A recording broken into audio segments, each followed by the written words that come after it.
Assalamu alaikum wa rahmatullahi ta'ala wa barakatuhu.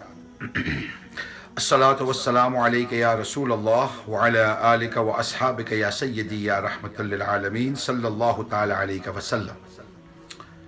One day Rasulullah sallallahu ta'ala alayhi wa sallam asked his companions, "O my companions, do you know who the poor person, the bankrupt person is?"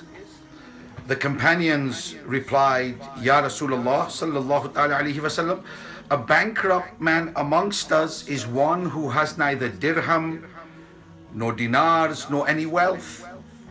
The Prophet sallallahu ta'ala alayhi wa sallam said, "O my companions, the poor of my ummah would be he who would come on the day of resurrection with prayers, with fasts, with zakat, with good deeds, a mountain full of good deeds. But since he hurled abuse upon others, since he brought defamation against others, since he unlawfully consumed the wealth of others, since he unlawfully shed the blood of others, since he unlawfully caused grief and distress to others, his virtues, his good deeds will be credited to the accounts of those who were wronged at his hands. And if he is not able to repay all his debts with his good deeds, then the sins of the other people will be placed on his shoulders, up to the point that then finally the order will be given to throw this person into the fire of hell." Allahu Akbar. Mere pyare Aqa sallallahu ta'ala alayhi wa sallam ke pyare diwano, the bankrupt man discussed in this hadith was not poor to begin with. He had mounds of hasanat, of good deeds, but he lost everything. Why?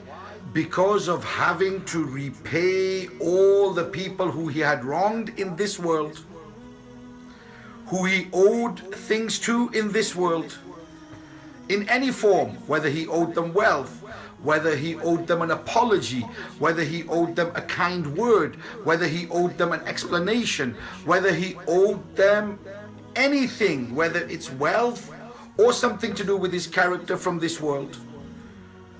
On that day, on the day of judgment, the only currency which we will be able to barter with will be our good deeds. Therefore, a person who has wronged another in this world will have to give his good deeds to repay the other person in the hereafter. And should he run out of good deeds to repay him with, then the sins of the other person or the other people will be placed on his shoulders, and he will have to carry the weight and the burden of those sins on the day of judgment. It is a sobering thought how one who comes on the day of judgment with a mountain full of good deeds, with many good deeds, and who's content with his wealth, with his good deeds, can end up bankrupt. We should try to ensure that we do not end up that way. If we owe anyone any money, if we owe anyone an apology, if we owe anyone an explanation, if we owe anyone any time, some of our time, some of our compassion, some of our sympathy, if we owe anyone anything in this world, we should ensure that we try and repay that debt in this world, settle our debts, settle our accounts in this world, and not leave it for the hereafter to settle our debts. Allah Ta'ala mujhe aapko sabko tawfiq rafiq ata farmaye. May He guide us all to hear the truth, to act upon the truth, and to propagate the truth. Ameen. Allahumma ameen wa ma alayna illa al-balag. Assalamu alaykum.